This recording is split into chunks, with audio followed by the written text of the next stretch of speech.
As-tu déjà entendu cette phrase qui dit que si tu fais de la musculation, tu vas être plus lent? Peut-être que tu as aussi vu cette scène lorsque tu étais plus jeune. C'est un sujet qui peut être assez controversé quand on s'y connaît pas trop, mais dans la réalité, de quoi parle-t-on exactement? Le fait d'être musclé? Le fait de faire de la musculation? Le fait d'être super massif? Au fait, c'est une question bête, mais c'est quoi la musculation? Voici la minute définition. Il s'agit d'un ensemble d'exercices visant à développer le muscle squelettique, dans le but d'améliorer sa force, sa puissance, sa vitesse, son explosivité ou encore son endurance musculaire, ou encore l'esthétique aussi. Beaucoup de personnes pensent que la musculation rend lent à cause de l'augmentation de la masse musculaire. Mais dans la réalité, c'est un peu plus compliqué que ça, et aussi plus simple. Voici 5 points qui te feront changer d'avis sur le sujet. Le premier point est l'amélioration de la posture. Une bonne stabilité va réduire les douleurs articulaires et musculaires tout en prévenant les blessures. Pour développer de la force, de la vitesse ou de la puissance, la base des bases des bases est le développement d'un corps solide et stable. Je le répéterai jamais assez, mais entraîne ton gainage. Quand je dis gainage, c'est pas que les abdos, c'est gainage de tout le corps, mais principalement les abdos. Le deuxième point est le développement d'un système nerveux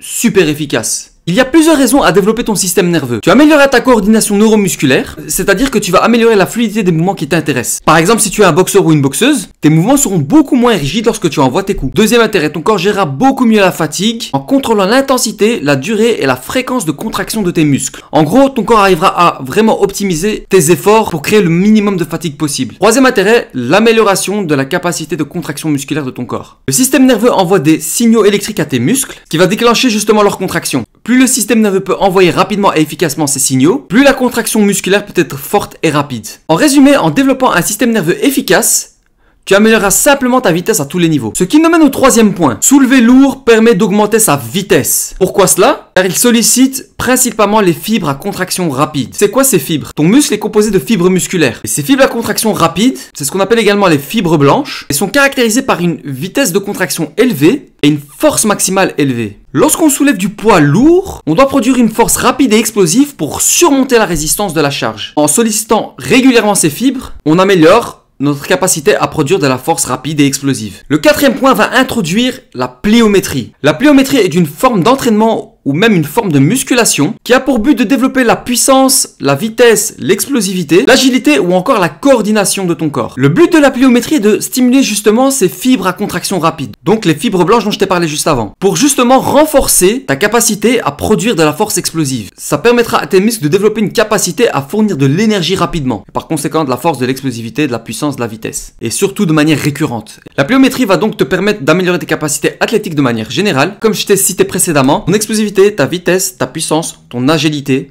et aussi ta coordination. Par contre, il y a une chose très importante à respecter avec la pliométrie, c'est un type d'entraînement très intense qui peut impliquer des douleurs ou des blessures si ce n'est pas effectué correctement. Et là, je te renvoie au point 1.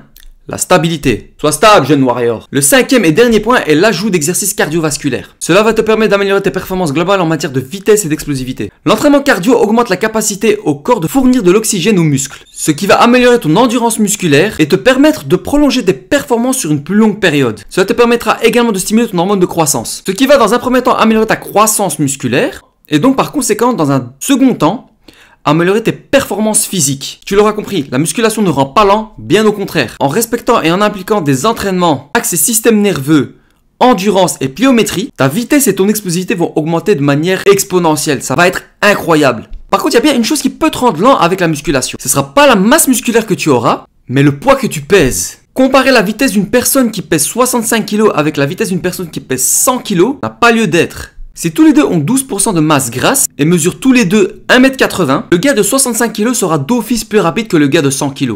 Quasi tout le temps. Ça simplement car il a moins de masse à déplacer. De nouveau, c'est de manière générale. Il y a toujours des exceptions. Par contre, si le gars de 100 kg a une masse grasse de 12%, qu'il a une bonne musculature et qu'il s'entraîne principalement en explosivité, par exemple un crossfitter, et qu'à contrario le gars qui pèse 65 kg n'a jamais fait de sport, n'a jamais développé de masse musculaire, mais qu'il a quand même une masse grasse de 12%, je te laisse deviner qui sera le plus rapide entre les deux. Pour développer sa vitesse et son explosivité, il n'y a pas de secret, il faut muscler son corps. La réelle question à se poser, c'est de quelle manière il faut que je muscle mon corps et dans quel but je muscle mon corps. Un boxeur ne va pas se muscler de la même manière qu'un bodybuilder.